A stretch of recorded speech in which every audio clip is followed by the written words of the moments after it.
যে সবাই এই মনে করে বসে আছে যে হ্যাঁ আমার তো কিছু করার দরকার নাই, ইমাম মাহদি আসবে উনিই সব করবে, ঈসা আলাইহিস সালাম আসবে উনিই সব করবে। তাহলে অন্য মুসলমানদের আর মুসলিম নেতাদের আর কোনো করণীয় নাই। এই চিন্তা যদি সুলতান মোহাম্মদ আল ফাতেহ করতেন, তাহলে উনি মাটির উপর, পাহাড়ের উপর দিয়ে জাহাজ চালাতে পারতেন না। উনি কিন্তু ইস্তাম্বুল বিজয় করার সময় মাটির উপর দিয়ে জাহাজ চালাইছে, পানির উপর দিয়ে নয়। মানে যখন সকল রাস্তা বন্ধ হয়ে গেছে, যখন সবাই হাল ছেড়ে দিয়েছে যে না এবারও ইস্তাম্বুল বিজয় সম্ভব নয়, ইস্তাম্বুল বিজয় করার জন্য, তুরস্ক বিজয় করার জন্য একদম আল্লাহর নবীর যুগ থেকে সুলতান মোহাম্মদ আল ফাতেহের যুগ পর্যন্ত অসংখ্য মুজাহিদ বাহিনী চেষ্টা করেছে, কেউ পারেনি। কেন এটা খ্রিস্টানদের সবচেয়েতে, যেমন আজকের ইতালির রাজধানী রোম, এরকম বাইজেন্টাইন এম্পায়ারের রাজধানী হচ্ছে তুরস্কের রাজধানী কনস্টান্টিনোপল, কুস্তুনতুনিয়া, ইস্তাম্বুল। এটা বিজয় করা এত সহজ নয়। তো যখন সবাই হাল ছেড়ে দিয়েছে, তখনও সুলতান মোহাম্মদ আল ফাতেহ স্বপ্ন দেখছেন যে না ইস্তাম্বুল বিজয় সম্ভব। তো যাওয়ার যে কোনো রাস্তা নাই, তবু তাহলে মাটির উপর দিয়ে জাহাজ চলবে। মাটির উপর দিয়ে কেমনে জাহাজ চলবে? তো বলে নিচে কাঠ বিছাও, কাঠের উপর তেল লাগাও, আর তার উপরে জাহাজ উঠাও, তেলের ঘর্ষণে জাহাজ টেনে নিয়ে যাও। তেলের ঘর্ষণে জাহাজ টেনে নিয়ে গিয়ে এমন জায়গায় জাহাজ নামাও যেখানে শত্রু কল্পনাও করেনি যেখানে জাহাজ নামতে পারে। তো উনি যদি চিন্তা করতেন যে না ইস্তাম্বুল বিজয় করার কাজ তো ইমাম মাহদির, কেন হাদিসে কিন্তু আছে যে কিয়ামতের পূর্ব মুহূর্তে ইস্তাম্বুল বিজয় হবে। তো ইস্তাম্বুল বিজয়ের কাজ যেহেতু ইমাম মাহদির, তা আমার করে কি লাভ? আমার করে তো কোনো লাভ নাই। আর সুলতান সালাহুদ্দিন আইয়ুবী যদি মনে করতেন যে মসজিদে আকসা আমি আর কি করতে বিজয় করবো, এই তো ইমাম মাহদির কাজ, তাহলে এখনো ওই খ্রিস্টান ক্রুসেডারদের হাতেই মসজিদে আকসা থাকত। তো রাসূলুল্লাহ সাল্লাল্লাহু আলাইহি ওয়াসাল্লাম আমাদের যে থিওরি শিখিয়েছেন, সেই থিওরিটা হচ্ছে তোমরা যদি দেখো যে সূর্য পশ্চিম দিকে ঠিকই উঠে গেছে, মানে কিয়ামত হয়ে গেছে, তারপরেও যদি তোমার হাতে একটা গাছের চারা থাকে তাহলে ওটাকে লাগাও। এর নাম হচ্ছে প্রোডাক্টিভিটি। মানে অলস হাত ছেড়ে দিয়ে বসার কোনো সুযোগ নেই। সদা সর্বদা নিজের সময়কে কাজে লাগানো, উঁচু হিম্মত, সৎ সাহস এবং নেতৃত্বের গুণ, এটা কাজে লাগিয়ে সামনের দিকে এগিয়ে যাওয়া। জি না, আপনি হাতের সাথে হাত লাগিয়ে বসে রাখলেন, যেখানে পশ্চিম দিকে সূর্য উঠে গেছে, তখন রাসূল সাল্লাল্লাহু আলাইহি ওয়াসাল্লাম বলতেছে না তোমার হাতে যদি কোনো বীজ থাকে, চারা থাকে, রোপণ করার মতো করো। মানে শেষ সময় পর্যন্ত আমল বা চেষ্টা অব্যাহত রাখতে হবে। এটাই মুসলমানদের কাজ। কেননা কেউ জানে না কখন ইমাম মাহদি আসবে, কখন দাজ্জাল আসবে, কখন কিয়ামত হবে, নির্ধারিত সময় কেউ জানে না। হবে এই কথা ঠিক, হবেই হবে, এটাই নিশ্চিত, কিন্তু ওটার অপেক্ষায় আপনার আর কোনো কাজ নাই, এটা হলো না। তথা আমাদের ইয়াং জেনারেশন, আমাদের মুসলিম উম্মাহ, তাদের কাজ আছে। জ্ঞানে বিজ্ঞানে তাদেরকে সামনের দিকে এগিয়ে যেতে হবে এবং চেষ্টা অব্যাহত রাখতে হবে। যেই মুহূর্তে মুসলমানদের হাতে মোগল সাম্রাজ্য এবং যেই মুহূর্তে উসমানী খেলাফত, এই সুলতান মোহাম্মদ আল ফাতেহেরই পরবর্তীতে উসমানী খেলাফত আরও বৃহৎ আকার ধারণ করে তুরস্ক থেকে, সেই মুহূর্তে ইউরোপ জ্ঞান এবং বিজ্ঞান চর্চা কেবল শুরু করছে। 1800 শতক, 1700 শতক কেবল জ্ঞান বিজ্ঞানের চর্চা শুরু করেছে। নতুন নতুন কামান, গোলা বারুদ, গুলি, ঠিক আছে, এগুলো, তারপরে যুদ্ধ জাহাজ, এগুলো কেবল নতুন নতুন আবিষ্কার করতেছে। তো তখন যদি মুসলমানেরা, এই উসমানীয় খেলাফতের মুসলমানেরা অথবা ভারতের মোগল শাসকেরা চিন্তা করতে যে না আমরাও জ্ঞান এবং বিজ্ঞানে বিনিয়োগ করব, এরা এটা করে, তখন ওই ওসমানী শাসকেরাও এবং মোগল শাসকেরাও এরা সব টাকা পয়সা ব্যয় করেছে বিশাল বিশাল ইমারত তৈরিতে, কারুকার্য খচিত তাজমহল, মসজিদ, আরও প্রাসাদ, ভবন, উন্নত উন্নত ইঞ্জিনিয়ারিং, শৈল্পিক কেমনে বিল্ডিং বানানো যায়, এটার পিছনে সব টাকা পয়সা শেষ করে দিয়েছে। তো তাজমহলের পিছনে যা টাকা ব্যয় করেছে, ওই টাকা যদি ভারতের মুসলমানদের সন্তানদের জ্ঞানের পিছনে ব্যয় করা হতো, তাহলে হয়তো মুঘল সাম্রাজ্যের পতন নাও হতে পারতো। আল্লাহ আলম, আল্লাহ ভালো জানে। হয়তো যখন ব্রিটিশরা এই দেশে এসেছিল তখন হয়তো তাদের মতো শক্তি সামর্থ্য মুসলমানদেরও থাকতো লড়াই করার মতো। তো একই অবস্থা আজকে মুসলমানদের বিরাজ করছে। এই যে মুসলমানদের তেল আছে, গ্যাস আছে, টাকা পয়সা আছে, রিসোর্স আছে, সমুদ্রের প্রণালী আছে, কিন্তু এই টাকা পয়সাগুলো মুসলমানরা কি করতেছে? বিশাল বিশাল উঁচু উঁচু বিল্ডিং, পর্যটন খাত, যে আমরা পর্যটন খাতকে উন্নত করব, পর্যটন খাতের পিছনে ব্যয় করব, মানুষ আসবে ঘুরতে, এখান থেকে আমরা ইনকাম করব। এই যেটার পিছনে ব্যয়, জ্ঞান এবং বিজ্ঞান শিখার পিছনে কোনো ব্যয় আছে, কিন্তু ওই মাপের ব্যয় নাই যে না আমার মূল টার্গেট জ্ঞান বিজ্ঞান। তো কীরকম ভয়াবহ পরিস্থিতির মুখোমুখি হতে পারে মুসলমানেরা, তা তো চোখের সামনেই দেখা যাচ্ছে। তো এই জন্য আমাদেরও নিজ নিজ সাধ্যের জায়গা থেকে যে না, হ্যাঁ আমি আমার জায়গা থেকে কি করতে পারি, আমাদেরকেও আমাদের জায়গা থেকে দুটো কাজ করতে হবে। সৎ নেতৃত্ব কিভাবে তৈরি হবে তার প্র্যাকটিস, জ্ঞান এবং বিজ্ঞানে কিভাবে আমরা সামনের দিকে এগিয়ে যাব তার চেষ্টা। আমাদের বিশ্ববিদ্যালয়গুলোর অবস্থা আরও শোচনীয়। আরব বলেন, পারস্য বলেন, তারা মোটামুটি তাও কিছু আছে, আমাদের দেশে তাও নাই।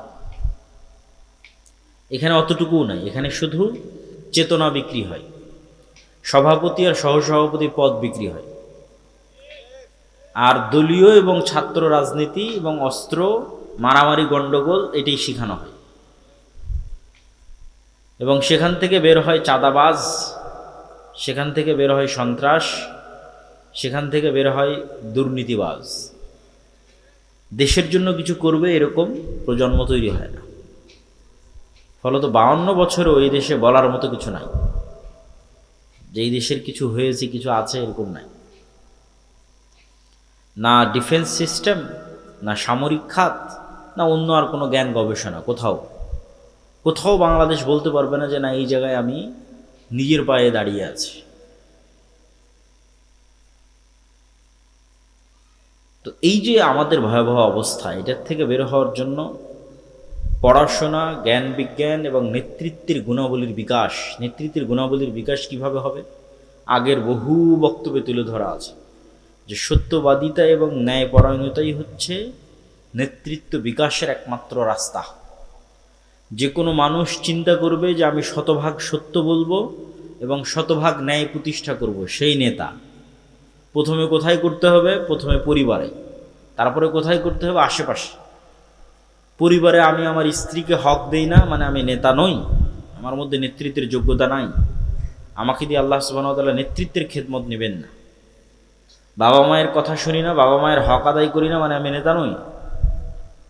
নিজের বোনকে পিতার সম্পত্তিতে ন্যায়ের সাথে ভাগ দেইনি, তার মানে আমি নিজেই জালেম, আমি ন্যায় প্রতিষ্ঠাকারী নই। তাহলে নেতা তৈরি হয় এই দুইটা জিনিসের উপর ভিত্তি করে, সত্য বলা এবং ন্যায় প্রতিষ্ঠা করা। তা আমরা মসজিদ মাদ্রাসায় সালাত, সিয়াম, হজ, জাকাত, দোয়া দরুদ সবই শিখিয়েছি, কিন্তু দেখবেন ওখান থেকে বের হয়ে ওই আলেম, ওই মাওলানা, মাদ্রাসা শিক্ষক, ইসলামী দলের নেতা কর্মী কারোর মধ্যেই এই দুটো গুণের নাই, সত্যবাদিতা নাই, ন্যায় নিষ্ঠা নাই। সালাত, সিয়াম, হজ, জাকাত আছে, ফলত সেও আর নেতা হতে পারতেছে না। কিন্তু নেতা হতে হলে তাকে এই দুটো গুণ লাগবে। আমরাও নেতা হতে পারতেছি না এই দুটো গুণের অভাবে। শতভাগ সত্যবাদিতা না থাকা এবং শতভাগ ন্যায়পরায়ণতা না থাকা, এটি দিয়েই নেতা তৈরি হবে। এটার প্র্যাকটিস এবং কালচার আমাদের মধ্যে নিয়ে আসতে হবে। আল আমরু বিল মারুফ ওয়ান নাহি আনিল মুনকার, সৎ কাজের আদেশ দিতে হবে, অসৎ কাজে বাধা দিতে হবে। অসৎ কাজ মানে শুধু গান বাজনা হলে এটা অসৎ কাজ, অসৎ কাজ মানে মেয়ে মানুষ বেপরদায় ঘুরলে এটা অসৎ কাজ, শুধু এগুলো অসৎ কাজ নয়। অসৎ কাজ মানে আর একজনের পুকুরে মাছ ছাড়বে, তো আর এক নেতা এসে বলতেছে তাকে চাঁদা না দিলে মাছ ছাড়তে দিবে না, এটাও অসৎ কাজ। এটাও যেদিন মসজিদ এবং মাদ্রাসা থেকে বাধা দিতে পারবে ন্যায়ের সাথে, ওই দিন ওখান থেকেই নেতা তৈরি হবে। অন্যায়ের প্রতিবাদ করতে গিয়ে নেতা তৈরি হয়, এবং সেখান থেকে নেতা তৈরি হলো কোন নেতাকে আল্লাহ কবুল করবে আল্লাহ সুবহানাহু ওয়া তাআলা ভালো জানে। যে কোনো একজন নেতাকে আল্লাহ কবুল করতে পারে, কিন্তু এই কালচার তো নাই যে আল আমর বিল মারুফ ওয়ান নাহি আনিল মুনকার, এটার কালচারটাই তো নাই। এই কালচারটা তৈরি করতে হবে যে না, আমি অসৎ কাজে বাধা দেব। অসৎ কাজ মানে সকল অসৎ কাজ, মানুষের সাথে যে অসৎ কাজ অন্যায় হচ্ছে ওটা তো বাধা দেব। এই বাধা দিতে গিয়ে আপনি নেতা হয়ে যাবেন, আর বাধা না দিয়ে চুপচাপ থাকবেন, কোনোদিন নেতা হতে পারবেন না, নেতা হওয়া সম্ভব না। আর জ্ঞান এবং বিজ্ঞানের ক্ষেত্রে অন্তত ন্যূনতম আমাদের যে মসজিদগুলো আছে, এই মসজিদগুলোকে তো আমরা অন্তত জ্ঞানের কেন্দ্র তৈরি করতে পারি।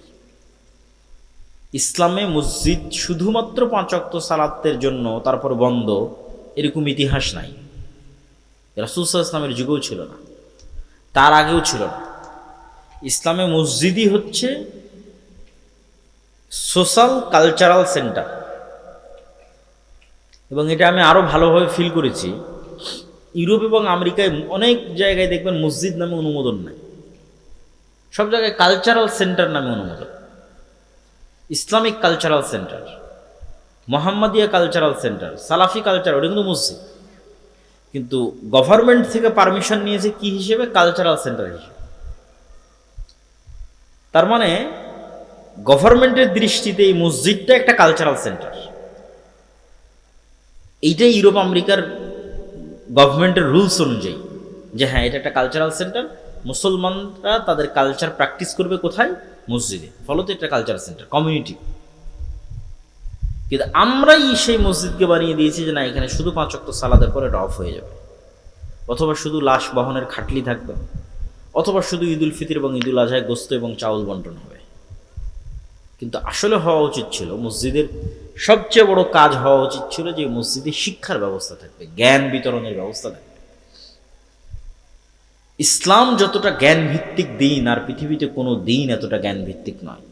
কোরআন যতটা জ্ঞান ভিত্তিক কিতাব, পৃথিবীতে আর কোনো কিতাব এত জ্ঞান ভিত্তিক নয়। কিন্তু হতভাগা আমরা, যে আমরাই মুসলমান হয়ে কোরআন পড়ে জ্ঞান থেকে দূরে চলে গেছি, জ্ঞান চর্চা থেকে দূরে চলে গেছি।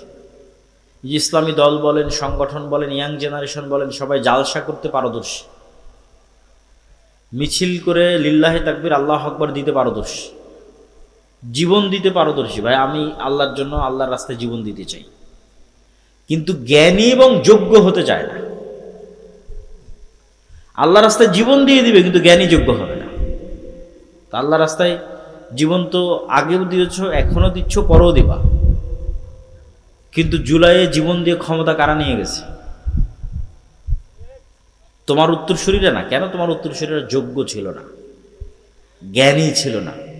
যারা জ্ঞানী এবং যোগ্য ছিল, বামপন্থী, ওরা নিয়ে গেছে। তাহলে জীবন দিয়ে কোনোদিন ক্ষমতা পাওয়া যায় না। তুমি জীবন দিবা, ক্ষমতা আর একজন নিয়ে যাবে। তাহলে তোমাকে ওই যোগ্যতা এবং জ্ঞানের জায়গাগুলোতে ঢুকতে হবে। তোমার মিডিয়া কোথায়? মুসলমানদের পক্ষে কথা বলবে এই মিডিয়া কই? এই মিডিয়ার জন্য তো আর জীবন দেওয়া লাগবে না, এই মিডিয়া তৈরি করার জন্য জ্ঞান এবং যোগ্যতা লাগবে। মুসলমানদের একটা ইংরেজি মিডিয়া থাকবে, আরবি মিডিয়া থাকবে, সেটা কই? এটার জন্য জীবন দেওয়া লাগবে না, এটার জন্য জ্ঞান এবং যোগ্যতা লাগবে। ব্রাকের মতো মুসলমানদের কোনো অর্থনৈতিক প্রতিষ্ঠান নাই, কই? এটার জন্য জীবন দেওয়া লাগবে না, জ্ঞান এবং যোগ্যতা লাগবে। এবং আজকেও যে ফাইটটা হচ্ছে পৃথিবীতে, দেখা যাচ্ছে যে একটা সময় মনে করা হতো যে যার হয়তো শুধু পারমাণবিক অস্ত্র আছে সেই যুদ্ধে জিতবে, এবং এটাই যুদ্ধের একমাত্র লাস্ট রেজাল্ট।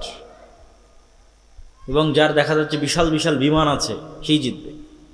কিন্তু নিকট অতীতে পাকিস্তান এবং ভারতের যুদ্ধে, তারপরে পাকিস্তান, আফগানিস্তান, এখন ইরান এবং ইসরায়েল, এই যুদ্ধগুলোতে যে দেখা যাচ্ছে যে না, ন্যূনতম ড্রোন বানানোর জ্ঞান থাকলেই একটা যুদ্ধকে কন্ট্রোল করে ফেলা যায়। রাশিয়া এবং ইউক্রেন যুদ্ধ চলছেই ড্রোনের উপর দিয়ে। যে যত ভালো ড্রোন বানাতে পারে, যে যত ভালো ড্রোন উড়াতে পারে, এই একটা $50,000 একটা ড্রোন ধ্বংস করতে আপনার কয়েক বিলিয়ন ডলারের মিসাইল নিক্ষেপ করতে হচ্ছে, যে আকাশে আমি এই ড্রোনটাকে ধ্বংস করব। এই $50,000 একটা ছোট্ট ড্রোন গিয়ে আপনার কোনো তেল শোধনাগার, কোনো বড় কোনো কোম্পানি কোথাও গিয়ে পড়ে যাচ্ছে, আগুন লেগে যাচ্ছে, মানুষ ভয় পেয়ে যাচ্ছে। তো দেখা যাচ্ছে যুদ্ধের চিত্রই পাল্টে যাচ্ছে ইউক্রেন এবং রাশিয়ার যুদ্ধ থেকে নিয়ে আজ পর্যন্ত, ড্রোনই সব কিছু। তো জ্ঞান এবং বিজ্ঞানের সাথে যতক্ষণ মুসলমানেরা কানেক্টেড না হচ্ছে, মসজিদকে যতক্ষণ জ্ঞানের মার্কাজ না বানাচ্ছে এবং জ্ঞান চর্চার যতক্ষণ চেষ্টা না করতেছে, শেখুল ইসলাম ইবনে তাইমিয়া রাহিমাহুল্লাহ বলেছেন প্রত্যেক মুসলমানের জন্য কোরআন নিজে বুঝতে পারবে এরকম এতটুকু জ্ঞান অর্জন করা ফরজ। আমরা মোটামুটি আছি যে হ্যাঁ কোরআন পড়তে পারি, এরকম আছে অনেকেই। কোরআন পড়তে পারে না এরকমও তো অসংখ্য হাজার হাজার। কিন্তু কোরআন যে নিজে পড়ে বুঝবে এরকম জ্ঞান শুধু মাদ্রাসার ছাত্রদেরই আছে, তাও অনেক অল্প। মাদ্রাসাতেও যারা পড়ে তাদের অনেকে ভালো বোঝে না। অতএব ইবনে তাইমিয়া রাহিমাহুল্লাহ বলছে এটা প্রত্যেক মুসলমানের উপর ফরজ যে সে কোরআন নিজেই বুঝবে, অন্তত আরবিটা বুঝতে পারবে, নাহলে তো পরিবর্তন হবে না। পরিবর্তন হওয়ার জন্যই আল্লাহ কোরআন দিয়েছে, আপনার অন্তরে প্রভাব বিস্তার করার জন্যই আল্লাহ সুবহানাহু ওয়া তাআলা কোরআন দিয়েছে। এটা যদি আপনি যতক্ষণ নিজে ফিল এবং অনুভব না করতে পারবেন, আপনি হেদায়েতের রাস্তা পাবেন না।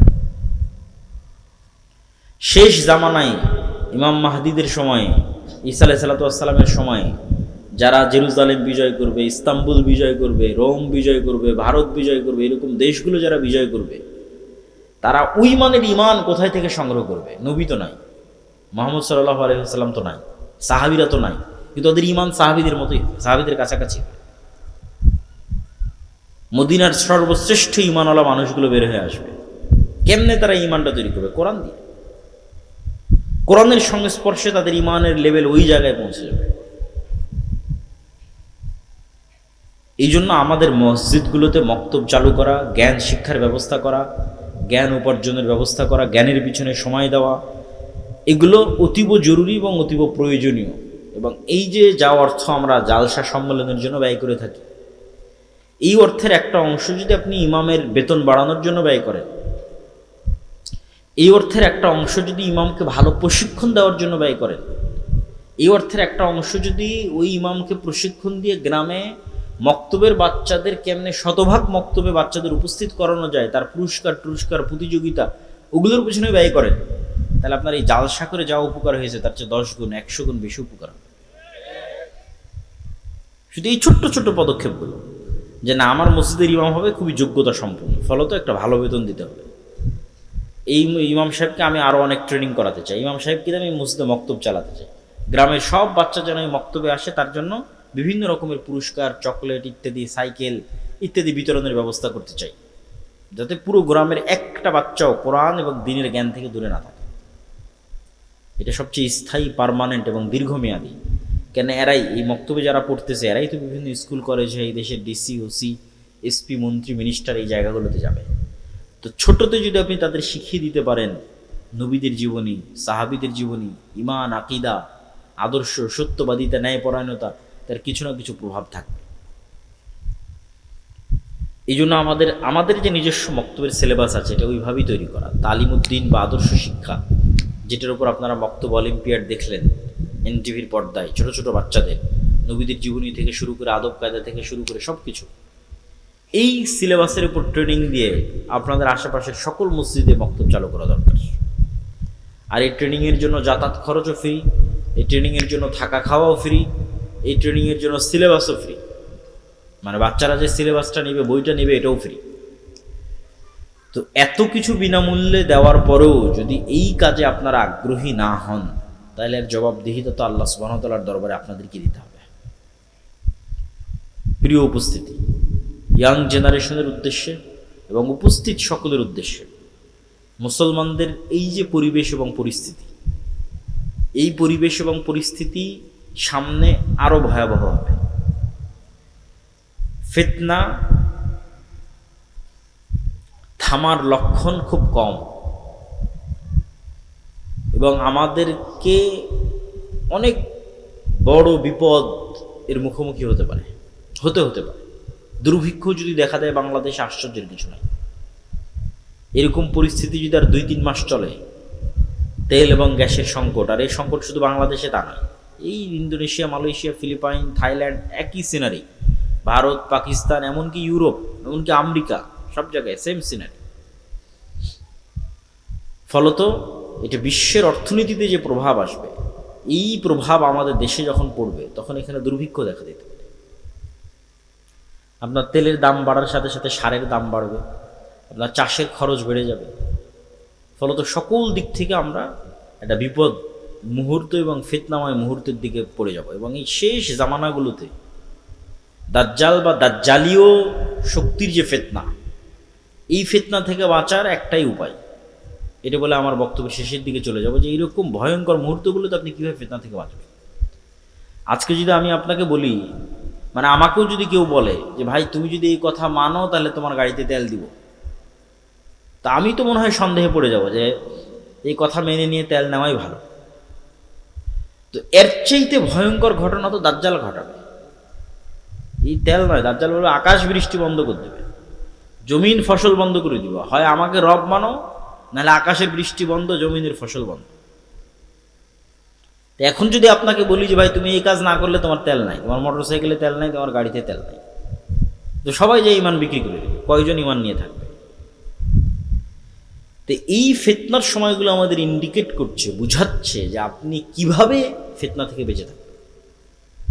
ফিতনা থেকে বেঁচে থাকার জন্য দুটো রাস্তা ছাড়া আর কোনো রাস্তা নেই আমার জানা নাই, যে ফিতনার সময় আমরা ফিতনা থেকে বেঁচে থাকবো। এক, পরকালের প্রতি অগাধ আস্থা, যেন আমি পরকালই আছি, পরকাল যেন দেখে নিয়েছি, পরকাল যেন আমি স্বাদ আস্বাদন করে নিয়েছি, আমি যেন মারা গেছিলাম, মৃত্যুবরণ করে জান্নাত জাহান্নাম কবর ঘুরে তারপরে আবার দুনিয়াতে এসেছি।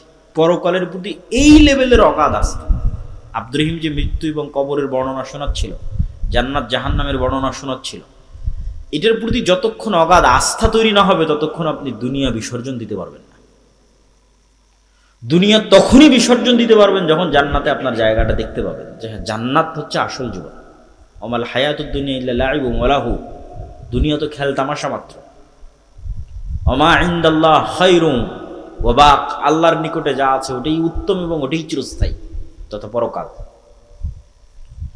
এই পরকাল দেখতে পাওয়ার কারণে আসহাবুল উখদুদের সম্ভব হয়েছিল আগুনে ঢুকে যাওয়া।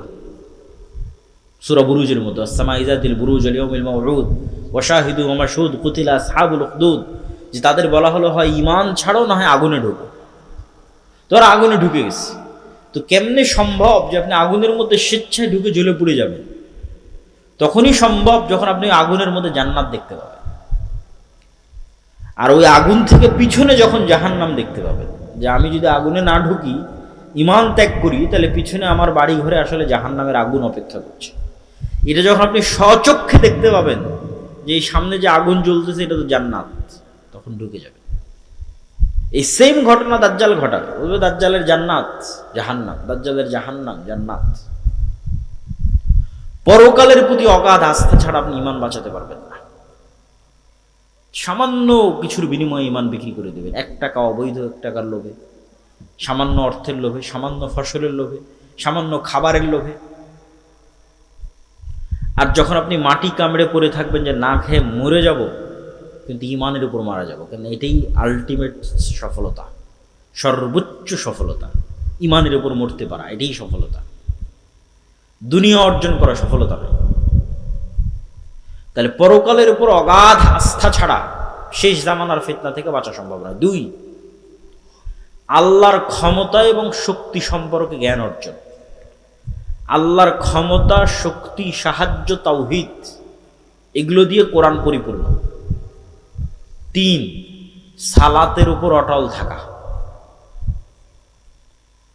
তাওহীদ কত গুরুত্বপূর্ণ যে ইব্রাহিম আলাইহিস সালাতু ওয়াস সালাম আল্লাহ সুবহানাহু ওয়া তাআলার নিকটে দোয়া করছেন, রব্বি জাআল হাযাল বালাদা আমিনা ওয়াজনুবনি ওয়া বানিয়া আন না'বুদাল আসনাম। হে আল্লাহ, এই মক্কা শহরকে নিরাপদ করে দেন, আর আমার পরবর্তী বংশধর যেন কেউ মূর্তি পূজক না হয়, মানে শিরক না করে। আরো একটা দোয়া কি করছেন, রব্বি জাআলনি মুকিমাস সালাহ ওয়া মিন যুররিয়াতি। আল্লাহ, আমি যেন কোনোদিন বেনামাজি না হই, আমার পরবর্তী বংশধর যেন বেনামাজি না হয়। তাহলে পরকালের উপর অগাধ আস্থা, আল্লাহর উপর ঈমান এবং সালাত, এই 3টে জিনিস যদি মুসলমান মজবুত ভাবে আঁকড়ে ধরে থাকে, তাহলে পৃথিবীর কোনো শক্তি মুসলমানদের পরাজিত করতে পারবে না। পরাজিত করতে না পারা মানে এই নয় যে আপনাকে ক্ষমতার থেকে ফেলে দিল। পরাজিত করতে না পারা মানে আপনার ঈমান কিনতে পারেন, এটাই পরাজিত না করা। কেননা দাজ্জাল যখন আসবে সব ক্ষমতা তো দাজ্জাল নিয়েই নিবে। তাহলে কি মুমিনরা পরাজিত হয়ে গেল? সব ক্ষমতা যে দাজ্জাল নিয়ে নিল, তো মুমিনরা পরাজিত হয়ে গেল?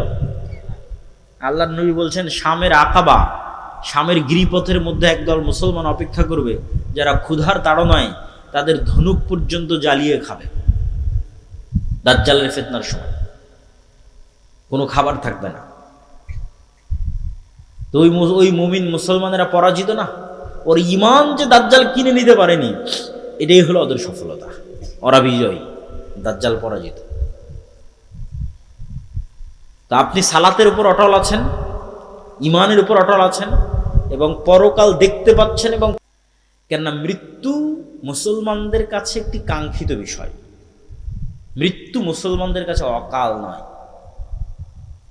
মৃত্যু মুসলমানদের কাছে ভীতির নয়, মৃত্যু মুসলমানদের কাছে ছটপট করে বাঁচার জন্য নয়। মৃত্যু মুসলমানদের কাছে অগ্রিম প্রস্তুতি, মরা ব্যর্থতা নয়। যারা 200 মানুষ মারা গেল, 5000 মানুষ মারা গেল, 72,000 মানুষ গাজায় মারা গেছে, এটা ব্যর্থতা নয়। মরার জন্যই তো পৃথিবীতে আসা হয়েছে। পৃথিবীতে তো আমরা এসেইছি মরার জন্য। যদি মরা এতই ভয়ঙ্কর ভয়াবহ কিছু হতো, তাহলে সাহাবীরা আর জিহাদ করতেন না, রাসূল সাল্লাল্লাহু আলাইহি ওয়াসাল্লাম আর জিহাদ করতেন না, যুদ্ধ করতেন না, শহীদ হতেন না। তো যুদ্ধ অবতীর্ণই হয়েছে শহীদ হওয়ার জন্য। তাহলে মৃত্যু অত্যন্ত স্বাভাবিক এবং অতিকাঙ্ক্ষিত একটি বিষয়, যদি সেটি নাফসে মুতমাইন্না হয়। ইরজিই ইলা রাব্বিকি রাযিয়াতাম মারজিয়া, যে প্রস্তুত আল্লাহর সাথে সাক্ষাতের জন্য, যে প্রস্তুত আল্লাহর কাছে ফিরে যাওয়ার জন্য। অর্থ এটাই আনন্দ যে সে মৃত্যুবরণ করবে, এটাই তো আনন্দ। কেন আজ থেকে 10 দিন পর তো মৃত্যুবরণ করতেই হবে, আজ থেকে 50 দিন পর তো মৃত্যুবরণ করতেই হবে। তাহলে মৃত্যুর ভয়ে মুসলমান কিছু করে ফেলবে, এটা অসম্ভব। বরং মুসলমান মৃত্যুকেই আলিঙ্গন করবে, কিন্তু তার ঈমান, তার সালাত, তার পরকালের প্রতি বিশ্বাস, এগুলো বিসর্জন দিবে না, এটাই শান্তি। এই জন্য 1 টাকাও অবৈধ অর্থের প্রতি লোভ থাকা যাবে না। আপনার যদি 1 টাকা অবৈধ অর্থের প্রতি লোভ থাকে, আপনি পৃথিবীর এই ফিতনা থেকে বাঁচতে পারবেন না। দাজ্জালের ফিতনা থেকে বাঁচা আপনার পক্ষে সম্ভব নয়। কেন আপনি ওই 1 টাকা অবৈধভাবে উপার্জন করেছেন, মানে আপনি 1 টাকার কাছে বিক্রি হয়ে যাবেন। এই জন্য আপনি 1 টাকা অবৈধভাবে উপার্জন করেছেন। তাহলে ওই 1 টাকা আপনাকে দাজ্জাল দিলে আপনি ওটাও নেবেন, যে ঠিক আছে তোমারটাই নেই, কেন আমার 1 টাকার দরকার।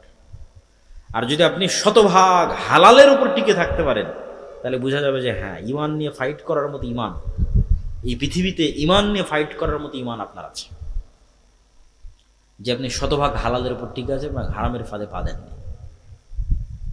তা আমি আমার বক্তব্য দীর্ঘায়িত করতে চাচ্ছি না। এই সংক্ষিপ্ত আপনাদের জন্য উপদেশ এবং নাসিহার সারমর্ম কি? এই সংক্ষিপ্ত উপদেশ এবং নাসিহার সারমর্ম হচ্ছে, মুসলমানদের জ্ঞান এবং বিজ্ঞানে সামনের দিকে এগিয়ে যেতে হবে, মসজিদগুলোকে জ্ঞানের মারকাজ বানাতে হবে, এবং মসজিদ ভিত্তিক দিন চর্চার চেষ্টা করতে হবে, নেতৃত্বের কালচার তৈরি করতে হবে, আমর বিল মারুফ ওয়ান নাহি আনিল মুনকার, সৎ কাজের আদেশ, অসৎ কাজে বাধা দিতে হবে। অসৎ কাজ মানে সকল ধরনের অসৎ কাজ, নেতা মানে ন্যায়পরায়ণ সত্যবাদী, এটা হওয়ার কালচার তৈরি করতে হবে। আর শেষ জামানার ফিতনা থেকে বাঁচার জন্য ঈমান, সালাত এবং পরকালের প্রতি অগাধ আস্থা, এই বিশ্বাসগুলো নিয়ে আমাদের পৃথিবী থেকে বিদায় নেওয়ার চেষ্টা করতে হবে। আল্লাহ সুবহানাহু ওয়া তাআলা আমাদের তৌফিক দান করুক। আল্লাহুম্মা আমিন।